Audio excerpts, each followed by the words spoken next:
Salut chers femmes et hommes de caractère, bienvenue sur Casa, la chaîne qui promeut les initiatives de personnes noires qui défient le statu quo.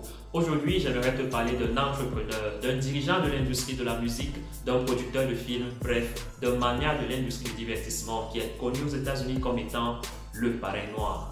Ce surnom, il le doit au nombre phénoménal d'artistes noirs dont il a pu lancer la carrière dans les années 1960. À une époque à laquelle l'industrie de la musique était dominée par des blancs et en proie à la ségrégation raciale.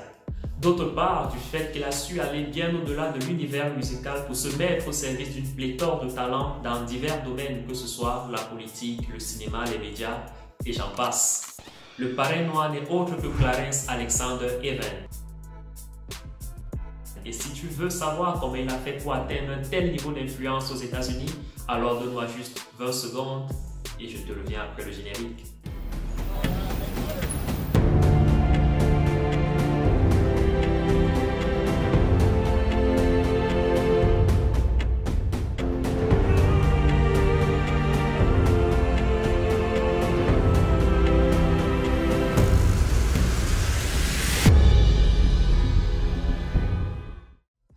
Clarence Alexander Evans n'est pas un nom très connu de la classe populaire aux États-Unis, mais dans le monde du cinéma, de la musique et du divertissement en général, il est la star des Noirs et porte le surnom de parrain noir. Durant ses années professionnelles en activité, Evans a choisi de travailler dans l'ombre en tant que producteur, réalisateur, promoteur et manager de musique et de films. Le parrain noir fait bouger les choses pour les hommes et femmes de couleur dans l'industrie du cinéma, du sport, de la musique, dans les affaires et en politique. Ils croyaient en leur avenir et leur talent et étaient prêts à aller au-delà des attentes pour promouvoir des carrières d'acteurs, de musiciens, de politiciens et d'athlètes noirs. Il était un visage d'espoir pour les Afro-Américains qui avaient un avenir obscur dans une Amérique dominée par les Blancs. Evans est né à Climax, en Caroline du Nord, le 25 février 1931. Est né d'une famille de 8 enfants. Il a fréquenté le lycée Dudley à Greensboro avant de déménager à l'âge de 16 ans dans le New Jersey. Il a débuté sa brillante carrière dans l'industrie du divertissement en tant que directeur de la boîte de nuit de l'artiste de jazz Teddy Power. C'est alors qu'il a fait la rencontre de Joe Glaser, le manager du célèbre musicien Louis Armstrong, qu'il a initié au rouage du monde du divertissement. Evans raconte que Glaser était un homme qui connaissait tout le monde et pouvait appuyer sur n'importe quel bouton pour faire avancer les choses dans toutes les sphères de la vie. Il a appris plusieurs compétences de son mentor qu'il a présentées à d'autres hommes influents, ce qui a élargi son réseau de connexions et d'influence. Evans a dès lors commencé à gérer la carrière de plusieurs artistes de jazz, qu'il a notamment mis en relation avec Lalo Schifrin, le compositeur du célèbre générique du film Mission Impossible.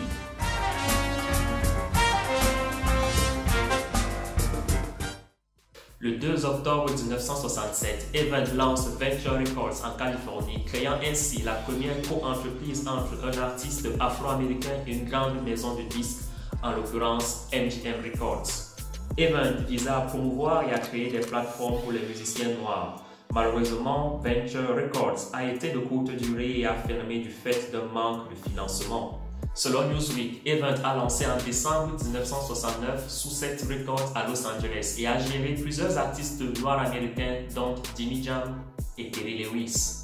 Le 6 août 1971, Evans fonde Avantgarde Broadcasting et achète la première station de radio FM appartenant à des Afro-Américains à Inglewood, en Californie, pour $321 000. Bien qu'il ait perdu ses investissements, il a mené des artistes noirs à la lumière en faisant la promotion des chansons noires, de la culture noire et de nombreuses autres activités sur la station.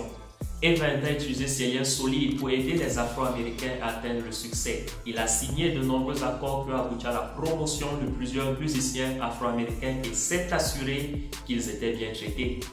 Newsweek rapporte qu'il a encouragé le duo d'auteurs, compositeurs et producteurs de disques Jimmy Jam et Terry Lewis à exiger l'augmentation de salaire pour la production de l'album de leur groupe SOS. Il a assuré l'embauche d'un réalisateur noir pour une émission de Mohamed Ali. Il a défendu plusieurs hommes, dont Sean Diddy Combs, l'empêchant d'aller en prison plus d'une fois, comme le déclare Diddy dans le documentaire Netflix de 2019 intitulé « Le parrain noir ».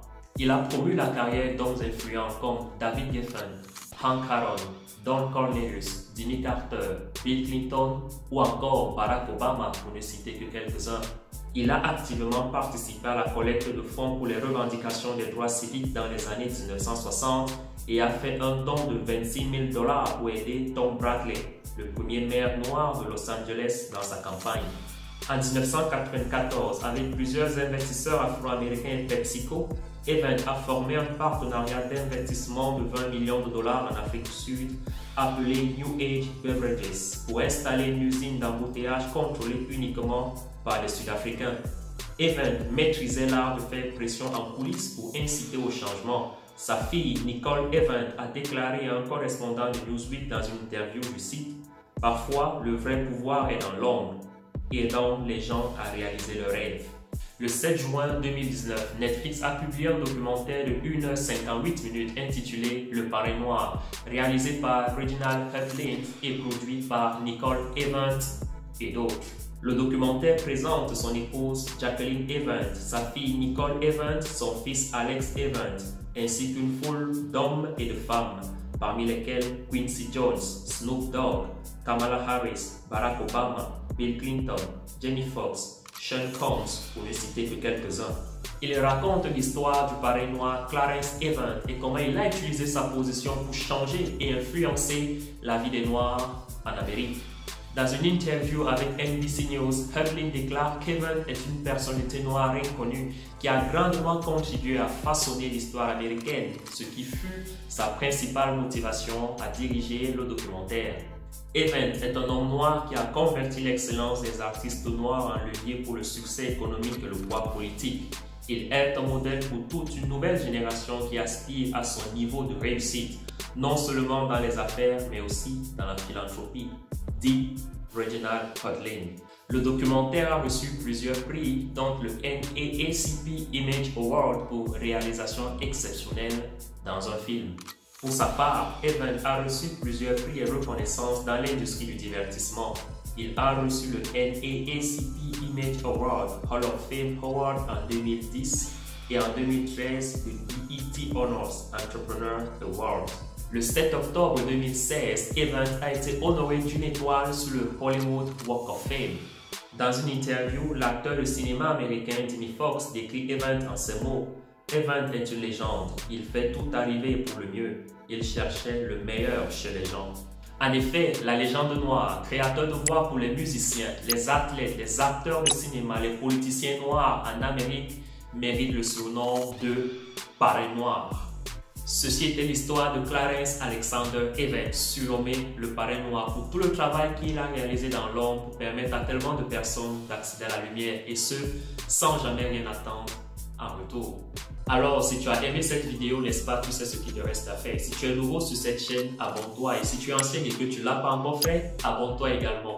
Dans un second temps, n'oublie pas de liker la vidéo. Cela permet à YouTube de savoir que cette vidéo t'a plu et qu'elle peut également plaire à plusieurs autres personnes. Aussi, tu peux me laisser un commentaire pour me dire ce que cette histoire t'inspire.